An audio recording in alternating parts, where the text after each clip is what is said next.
bedroom. Was that it? Was that the last time you paid her rent? No, I was paying her rent that year. So like I paid her rent in like March. I paid her rent for all those years. Like some of the months might have been late, but like I was still paying her. How did you pay her? I paid her in cash. Like I went to the bank and took 20s out of the ATM. What was the rent again? It was $380. And so no criminal charges were ever filed against you? No charges were ever filed against like me or my sisters or my parents. Once the investigation was resolved, did you ever refer to or use this residence agreement again during your time of trading? No, I mean, we talked about it like the next year during tax time, but except for that, we never brought this up again until you lawyers got involved. After the after this shock of the FBI coming and getting involved, did you ever think about changing things up? I mean, I thought about ending things. Like I thought about like we probably had like everything with the FBI got figured out like in June that summer. So we probably had like $50,000 or $60,000 in profits. I did think about ending it, and I asked her if we should just split everything up. When did you ask her if you could just kind of split everything up? I asked her a couple times that summer, and then later, like the next year, I also asked. And what was her response to saying, I think it's time to end this? Well, the first time she said, look how much money we're making. We can keep trading and we can get more profits. And then later, like the next year, Merrill had raised their fees. So, the trading wasn't as profitable. Like we weren't going to double our money that year. And her answer at that point, it changed. So like she stopped calling it like your money and our money. Like she switched pronouns and started saying our money. Like this is us. Like she's using the word we a lot. And she said we should keep this money together so that it can grow and we can maybe escape the rat race with this. You recall that it was in 2024, I deposed the defendant. Yeah, I remember I was sitting at the table right across from her. And I asked her why she didn't give the money back to you at that time. You recall what her answer was? Yeah, I remember her answer then. Like at that table, she said, no, I didn't want to give the money back. It was my money. So FBI investigation ended approximately when? It was like the summer of 2017. And for the rest of 2017, I mean, did you continue on with this trading arrangement? We did keep trading. The borrowed money ended up going up to $2 million. And we kept doing these reverse conversions until finally Merrill sent out a notice to all customers saying that they were gonna increase the trading fees and there wasn't money to be made anymore. How much money was in the account by the end of 2017? By the end of that year, there's $205,000. And you had started out with 94,000 at the beginning. Yeah, we did really well. Like you don't double your money in the stock market almost with anything. What about your job at Merrill Lynch? When did what happened with that? Did you just stay there? No, so I was worried about getting fired. So I actually ended up leaving Merrill Lynch June of that year. Was this after the FBI quit their investigation or stopped? No, this was right in the middle of the FBI investigation. Like the FBI investigation finished up after I quit. And in terms of the money, was it still in Merrill Lynch for 2017? Yeah, that was the place where you could do these trades and make money. Okay, let's go into 2018. So in 2018, in March, there was a new challenge. Can you tell the jury a little bit about it? Yeah, yeah, taxes happened that year in March. So, we had the $205,000. That was our money that, she said we were going to use to escape the rat race. And um, she she had this conversation with her mom, and then she came to me and she told me about it after. And she said that we were gonna owe taxes, not just on all the profits that we'd made, like getting it up to 205,000, but we were also gonna owe taxes on like the 94,000 that I borrowed and gave to her, because for prepaid rent, you have to pay taxes like the year you get the money. So between federal and state, it was going to take like half of the 205,000 taxes. How did you know her? I mean, did you know her mother? Yeah, yeah. I knew her whole family well. So like my parents were not inviting. She's not Muslim. She's not married to me. And so my my parents didn't spend almost any time with her, but her family's like almost night and day different. I was there like every Sunday. Her mom did call me like an adopted son. We'd we'd eat bread together. We'd laugh. Her mom would complain about work. I knew her mom and everyone really well. Did you know what her mother did for her job?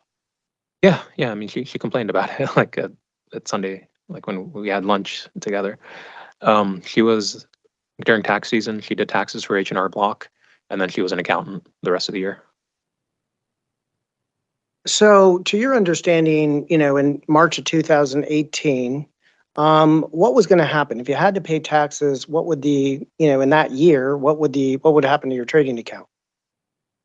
It would go right back to where we started. So like all the profits would be paid in taxes, and then like we wouldn't even have enough for me to get my original money that I'd borrowed and like all the interest that I paid. So it was essentially erasing like that whole year of reverse conversion trading.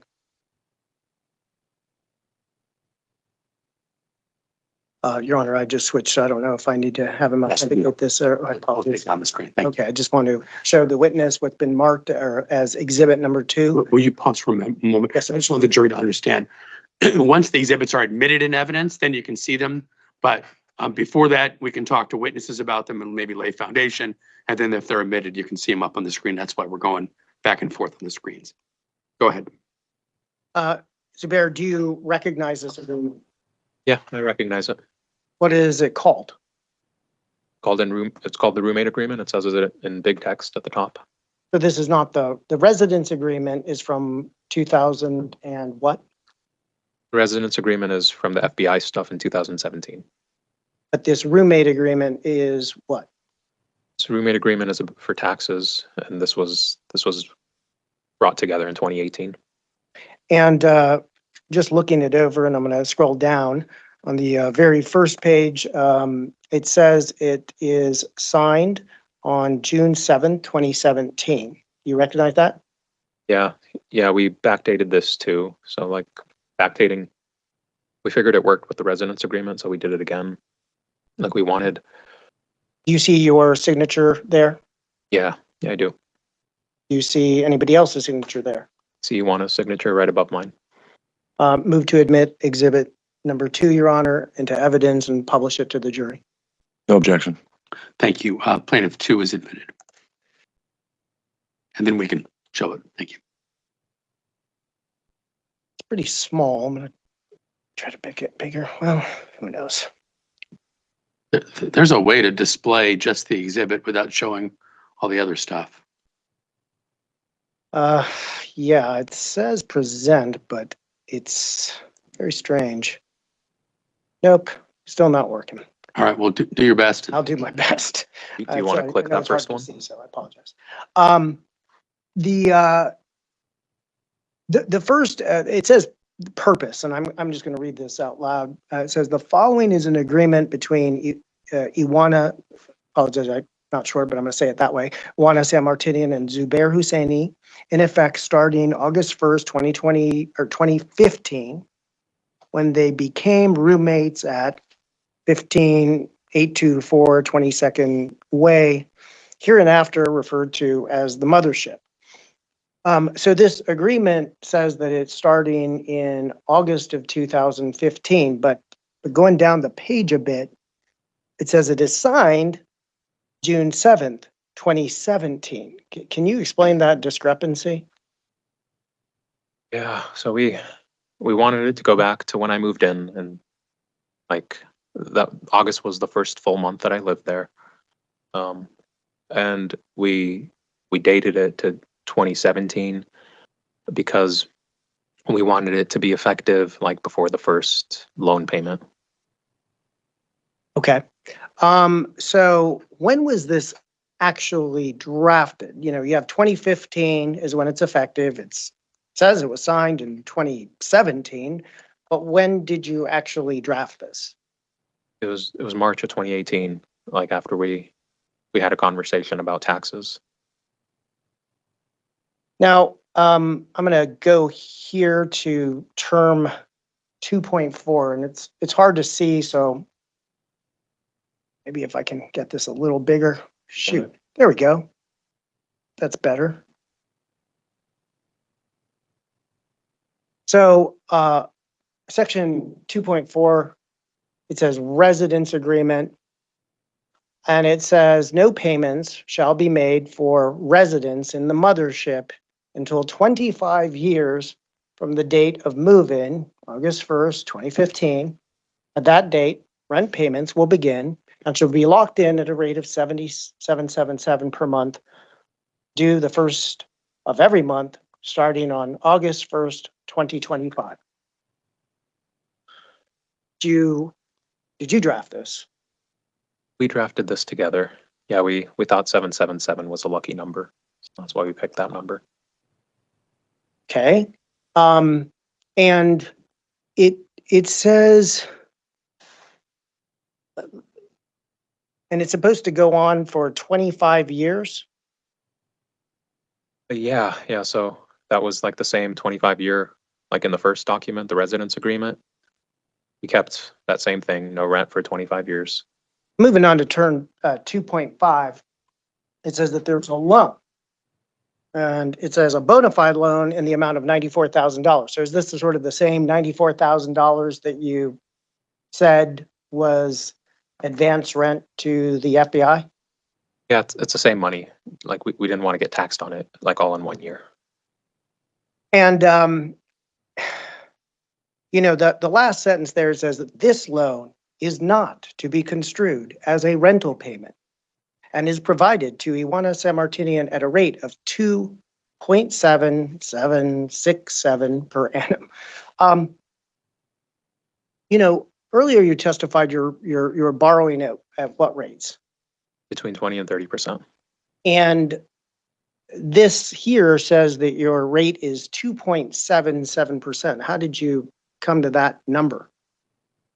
So we looked up, like we would have put 0% on it if we could have, but we looked up like the tax rules, and 2.77 was the lowest interest rate you could do in that year without it being considered a gift. And it says this loan is not to be construed as a rental payment. You know, did you ever think to yourself something like, boy, that's pretty on the nose in terms of presenting, you know, a document as converting something from rent to loan? So we only thought this was going to get brought up if like one of us got audited by the IRS.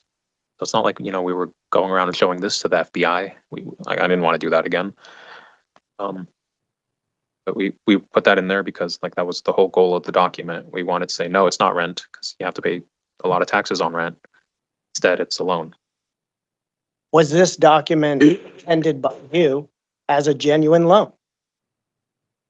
No, this was something that we were gonna keep in a closet in case we got audited. And then, you know, like the IRS, her mom said that the IRS only goes back 6 years on audits. So after 6 years passed, we were gonna like forget about this thing. So her mom was aware of this document, to your understanding? Yeah, I think she told me that her mom knew about it. Now I want to go to another part, and I'm sorry, it's toggling between too big and too small, so I don't know quite how to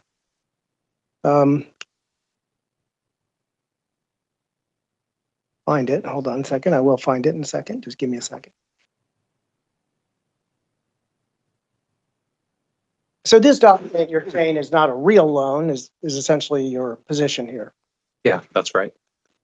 You know, the defendant says it is a real document and should be honored and respected and all that.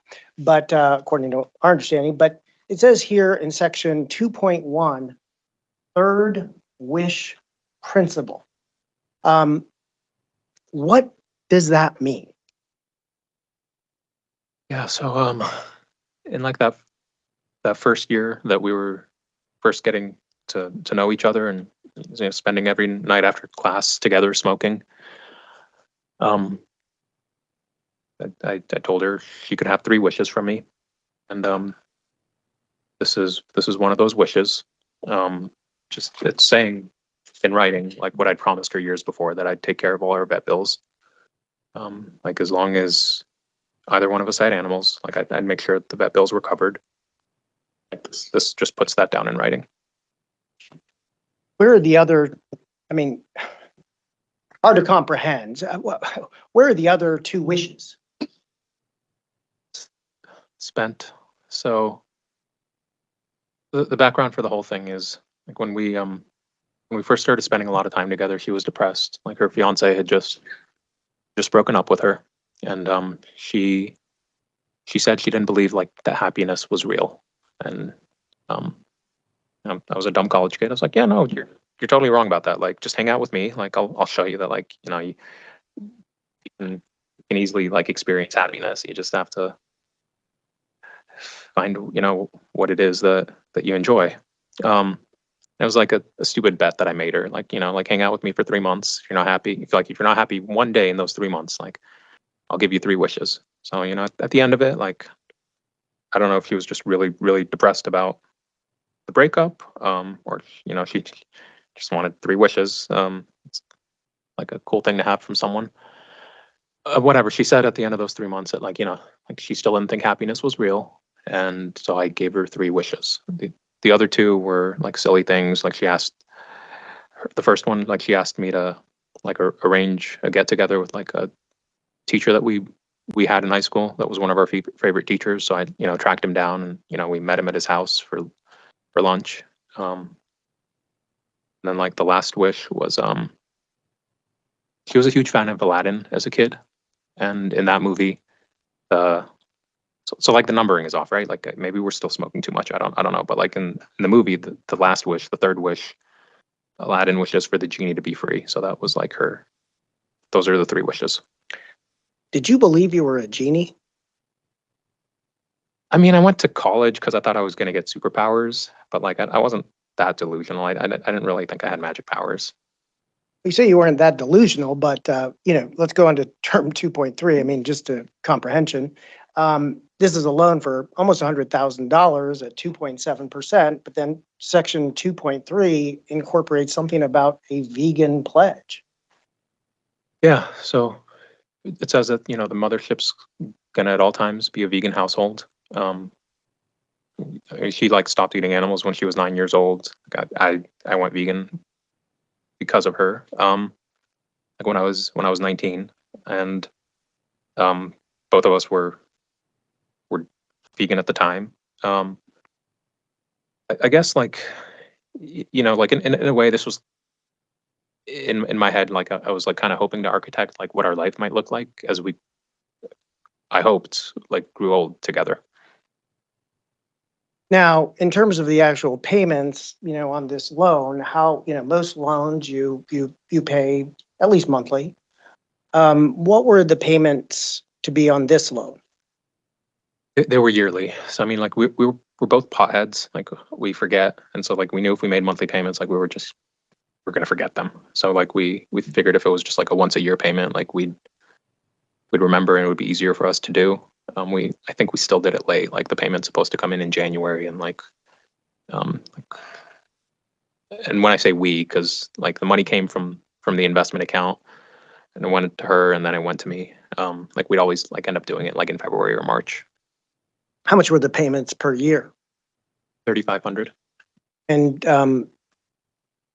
what was your plan? I mean, if she's giving you money for this theoretical loan, what was your plan at the end of the trading agreement to do, because this is a benefit to you?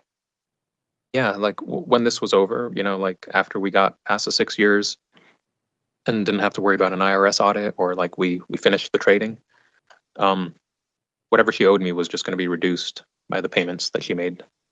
There's nothing in this agreement that speaks towards stock trading or options and all of that. Is there any explanation for that? No, there's nothing in here about investments. I mean, this whole thing was just for taxes. We didn't want to make it more complicated. Did you stop researching trades?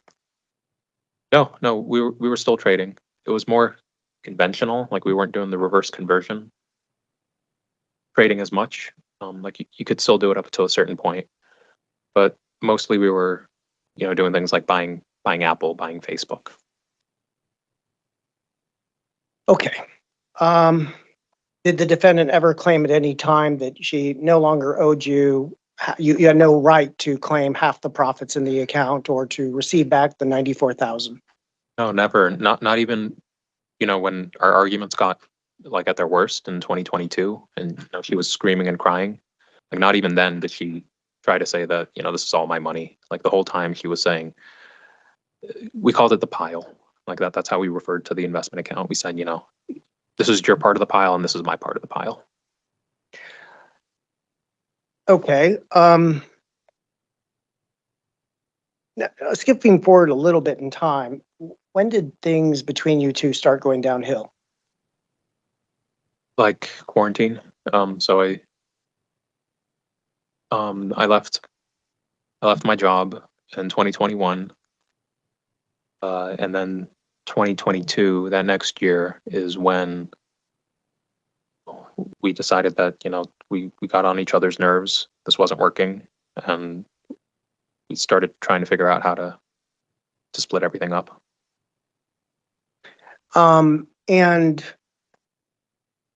in having those discussions, were they contentious? Yeah, which really surprised me. Like at that point, we'd known each other for 14 years. Like we'd lived through a good amount of life together. And I'm the easiest person. Like I don't want to pat my own shoulder, but like I'm the easiest person I've ever met that there is to argue with. Like I'll listen to you. I'll consider your viewpoint. I don't scream. I don't yell. If you like make something that is backed by logic, like if you make a point that I think I'm wrong on, I admit that I'm wrong, like in the moment. So I was completely surprised at like the way the conversations ended up happening. She was crying. She was screaming. We were living in tiny houses at that point, and hers was the one with the kitchen where all the food was. Like things were tense. Like she'd like lock me out of her tiny house with the food, and I wouldn't see her for days at a time. Did you ever make an attempt to sort of resolve things? Yeah, I did. So And just in general, who'd you meet? You met. so at first I didn't tell anyone outside of us. Like I was worried that if I told my sisters, who were my main support network, or I told her family that we were arguing about this, that this would be something that we couldn't come back from. Like that this was the end. But eventually, like it got bad enough because she started threatening me. She said, "Zubair, I have all your money. Don't fuck with me, or I'll run off with it to Mexico." And like at that point, I knew that I wasn't going to fix this on my own. So I reached out to her sister, and I said, "Look, me and Iwana are having a huge fight. Will you help us figure this out?" And I told Iwana, "Do you trust your sister to like decide what's best for you?"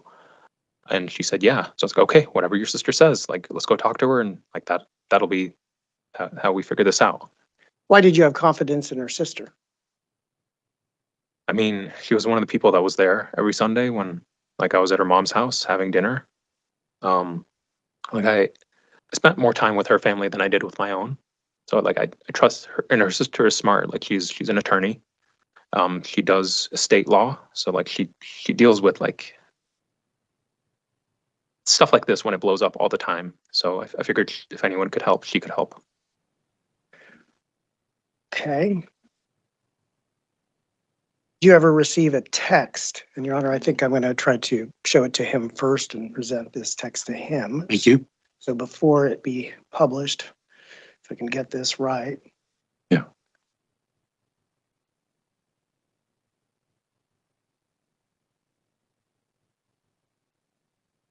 Zubair, what's on the screen, and we're moving forward. We will go back to what happened in the interim, but this text is from, what does it say at the top there? It says her name at the top, Ioana Sammartinian. And do you recall what's the date there? It looks like the first date on there is February 8th, 2023. So the message just above it is probably like the day before, February 7th. And do you see any of your text in response to text from her? Yeah, I see two of my responses. And what color are your responses? I'm in blue. This is Signal. So my little sister, the one who's really into security, like at this point said Signal, like WhatsApp isn't secure anymore. And she was getting everyone to switch to Signal. Your Honor, I move to admit into evidence exhibit number 20 and publish it to the jury. Objection, Your Honor. Rule 408. Overruled. And we had discussed some previous objections, and those are overruled as well. Plaintiff 20 is admitted.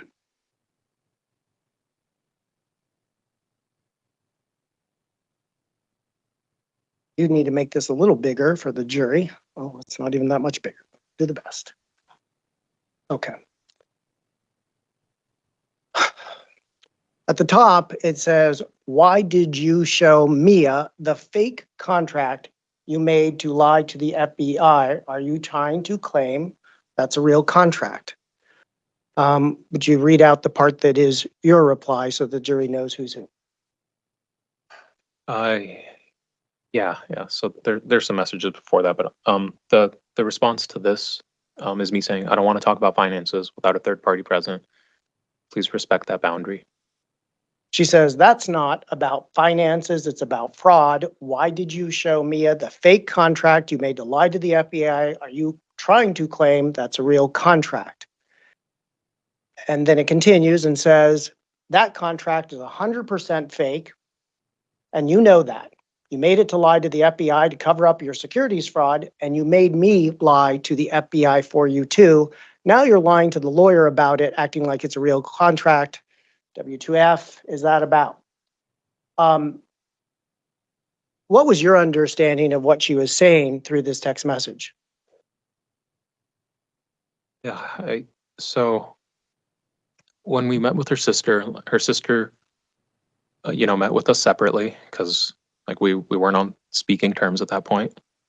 And she told us both, bring any documentation. So I can see what the courts are going to see in case this goes to court.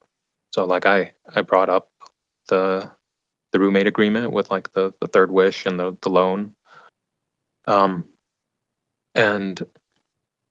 I don't know what Ioana took to Mia, but I know like after like the settlement failed, Ioana started messaging me because she was very angry that I took any paperwork to Mia.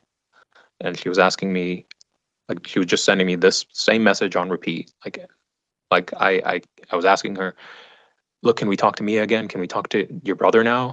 Can we talk to anyone else? Like we need to keep talking, like to stop this from going to court.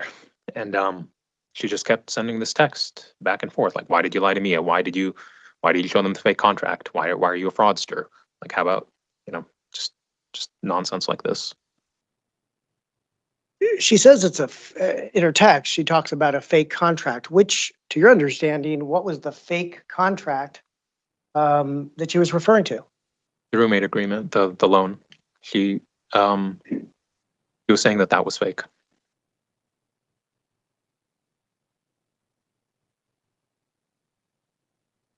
I mean, was it fake? Yeah.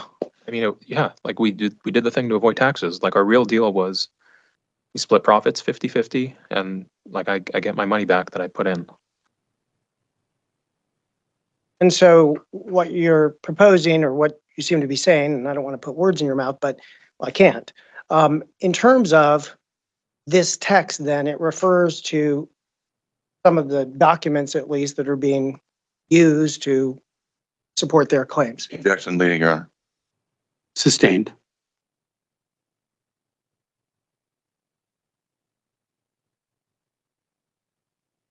Now, at her deposition in 2024, you were there.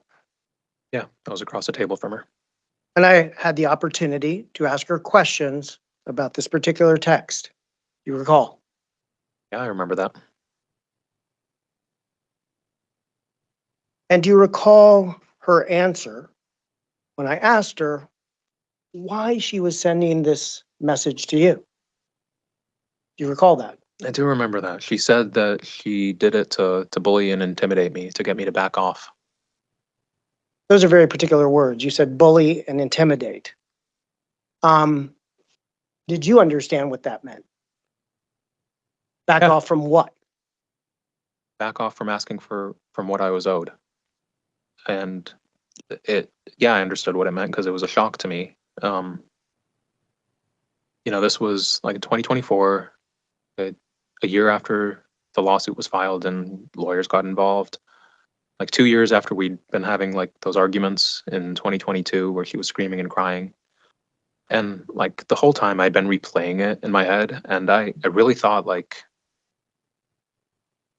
she was having some kind of mental breakdown. She's always been like volatile with her emotions. Like some people have called her an extremist. Like I said passionate, like that's the word, the phrasing that I thought of in my head.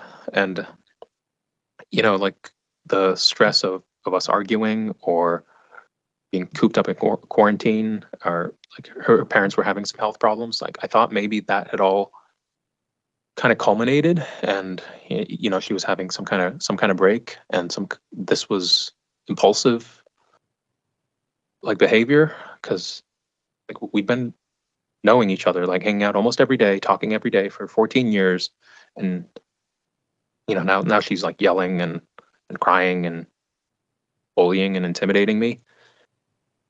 So it was a real shock, like in the deposition, to hear her say that that's exactly why she did it. Like this wasn't impulsive. Like it was a shock to me to hear that she did it calculatingly. I want to, and Your Honor, can we move that off the screen? I'm going to kind of go back in time, so I don't need to have the jury see that anymore. Comes back to if we need to. So that's in 2023, but I want to return because the roommate agreement again was in 2018, That was in 2018. and around it was dated in June, but very complicated. So in 2018, I mean, what you kind of said that the original trading plan, this reverse conversions, went away. Is that fair enough? Yeah, that's right. Merrill raised their fees. And that's what made it profitable in the first place? Yeah, without Merrill's low fees, like you wouldn't have made money on this thing. Okay. So you go through the rest of 2018. Did you make money trading? We made like $10,000 that year. Not much. The reverse conversion thing you could still do on a very limited scale. We talked about a lot of companies, like Beyond Meat is a company that makes like vegan, like meat alternatives. Decided not to invest in them, but we didn't make much money that year. And then in 2019, how was the trading going? About the same. So the reverse conversion was completely gone at that point. Like I don't think we made any money doing reverse conversion trading, and like we basically had the money sitting in like a savings account. Like in 2019, it didn't make very much money either. So the reverse conversions were kind of the linchpin of your strategy. Yeah, that was how the money doubled in 2017. Now in 2019, in that year, you had mentioned something earlier before we kind of move forward in time, but you mentioned something about tiny homes. First of all, not everybody knows what a tiny home is. What is a tiny home? Yeah, so it's a way to kind of live off the grid. It was a real big trend on Instagram, like in 2018. People were building them like on the back of trailers and then driving around with them. People were building them in backyards and kind of living there. And Ioana had this idea that we could build two in the backyard, and then we'd both move into the tiny houses, and she'd rent out the main house. And the reason we were going to do all this was so that we together could move out of the city, move out of the desert, and up to Prescott, and live next to the national park with like our old dogs. Okay, but I mean, you're living in a 2-bedroom. How many baths did the mothership have? It had the one bathroom that we shared. Like growing up, I lived with 3 sisters. They hated sharing a bathroom with me. So like, I was aware that like, you got to be on your best behavior when you're sharing a bathroom. Like when you shave, you got to clean up after like the little hairs that are annoying to get. But yeah, we had one bathroom. We shared it. We had the 2 bedrooms. So, I mean, this idea that you're going to leave a I'm not going to call it a real house, but a more solid structure or 2-bedroom, 1-bed, bathroom house and move into tiny homes. I mean, was that an exciting upgrade for you? No, it was a downgrade. Like we were going to lose indoor plumbing. Like the tiny houses didn't have plumbing. They had electricity, and they had these things called mini splits, which it's like a different kind of air conditioning, but it didn't work that great. It got really hot in the summer and it got cold in the winter. So it was like camping in the backyard. It was a downgrade. And the purpose was to move into the homes. What would happen to the mothership then? Who's going to be there? So at first, like when Ioana was, like pitching the idea to me, he wanted her mom to move into the mothership and her parents, but her parents didn't want to do that. So then it switched to her niece, who was going to college at the time. She wanted her niece to move in so she'd have like a solid place to rent while she got her degree. And where were those rental payments being paid? To whom, who's getting the money? At first, she got all the money. Later, I bought the house from her, and then the money came to me. In terms of, I mean, these tiny homes, it seems, and this is for context later, but they, you said it didn't have indoor plumbing. Then how did you shower? Outside, and I remember it real clearly because I just started a job like that August when we moved in. And, like I'd wake up in the morning, and even in August, like the water's cold. So like I was showering in the backyard. There was this privacy curtain like that we hung up on a gazebo that we had. So I could shower outside, put on my like business casual clothes, and then go into an office with like everyone else who was like, not living in the 1940s. So it was real weird. I think the 1940s still had plumbing, sir, but anyway. So the question I have for you is then, your tiny home didn't have plumbing. Was hers also similar to that, or were they both the same? So when they first got built, like they were the same. Like we both had windows that face the sunset, and then we had like our doors facing each other and like windows facing each other. But like as we lived in them over years, stuff got added to hers. So she ended up having a stove, then she ended up having the fridge. Then like there was also a sink that was at hers. Mine never got any of that stuff, but hers got those upgrades, and like the kitchen and like the nice house ended up being hers. So how did you, wash a plate or cook a meal? I had to go over to her place. So like every night we were still having dinner together. And she cooked. Like for us, like I'd get home from work like 6 or 7, and she'd cook. I'd go over to her place. We'd eat together. I think we traded off dishes. So one night she'd wash the dishes, one night I'd wash the dishes.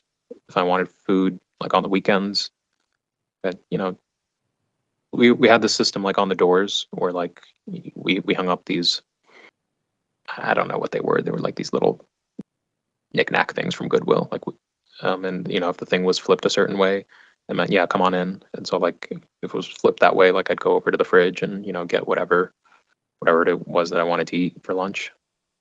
Did you know where, I mean, you didn't write out a check for these tiny homes? No, she spent money from the investment account to build the tiny houses. They cost like $60,000. Was there anything else, you put these tiny homes just on the land, was there anything else in the backyard? Before the tiny houses, there was a pool. So, she spent money from the investment account to demolish the pool. Then she spent the money to build up the tiny houses. Then later, like she spent some more money to turn like an attached shed into like an outdoor bathroom outhouse. Were there any other withdrawals by the defendant from the shared account, aside from, a couple of tiny homes for whatever you said it was, and another converted shed or something? Were there any other withdrawals? Yeah, so aside from the outhouse and the tiny houses, and the pool demolition, she also took out money to buy herself a car. She's always driven Toyota Celicas, and like the Toyota Celica that she had just broken down. So she took out like $5,000 to buy another Toyota Celica. And then she also took out some money to like pay down her mortgage to get rid of like PMI insurance. It's like a $50 fee they charge you every month. Was anything spent on entertainment? We also took out money later. So she was still doing the dog walking thing, so she had a lot of time. Later, she took out money to fly across the country to see Parliament Funkadelic. What is Parliament Funkadelic? They're like a psychedelic funk band from the 70s. No offense to anyone here, but I think they're like a little washed up. Like they still go on stage at like 70 years old and perform their songs. She kind of flew around the country and followed them. Like so she went to different cities to see them perform. What did you, I mean, in terms of did you withdraw anything from the shared account? I took out $10,000 when I left my job in 2021. Like at that point, I'd bought the house from her, so the mortgage was in my name, the utilities were in my name. I was paying all those. In COVID, so I said earlier, like I don't remember a lot of things about COVID, like I'm forgetting. But one of the things I do remember is I asked everyone who's the person that gets groceries, and it's always the guy. Maybe not always, I don't know, but in my friend group, it was the guys that went out of the house, and I was no different. Like I was the one that went and got groceries. Like I was spending money to get food and to pay the bills. So I took out $10,000 that year when I wasn't working. We'll get to COVID in just a second.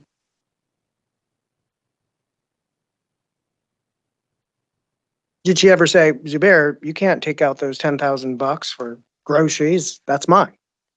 No, there was no refusal at all on her part. Well, now, because, how much do you estimate between the two of you, and yours was afterwards, but let's say in 2019, I mean, the account went down by how much due to the tiny homes and the Celica and Parliament Funkadelic? Yeah, so 2019, I had not taken out any money. Maybe if you count like the $3,500 a year that she was sending to me, but if whatever it was, like the account had gone down in value to like 105,000, like at the end of 2019. So at the end of 2019, you're back to, I mean, you'd put in 94, you paid some interest. Where were you at the end of 2019 in terms of money? I was underwater. Like there wasn't enough in the account to give me back like the money that I'd put up and the money that I'd given to my credit cards for interest. So, what did you think to do at that point? I mean, in order to replenish the account, what was the concept? I mean, I thought again about ending things and just splitting up what was there. But he wanted to keep trading, so he wasn't working full time. He was spending a lot of time at home, and he wanted that to continue. And then she also still wanted like for us to move to the national forest in Prescott. So she started coming up with ideas to borrow against her house. What was, I mean, I understand that the idea is to borrow against your house, just as you testified. Were you ever asked to put more money in? Yeah, she asked first if I could borrow money, and I mean the only way I could borrow money was credit cards again, and I didn't want to pay 20 to 30%. The reverse conversion trading had gone away, and we weren't making like money in the investment account, so I didn't want to borrow off credit cards. So when you say that she wanted to borrow more money, what transpired? What happened? So a few things happened. So I told her I don't want to borrow on credit cards again. She tried to borrow money on her own, by applying for a second mortgage against her house, but she had a bankruptcy from 2016. They denied her because of that. And so when that didn't work, she was still getting all these mailers from the credit union that her mom goes to. They were saying, 4%, 3% if you borrow against your house. So the next idea was that we would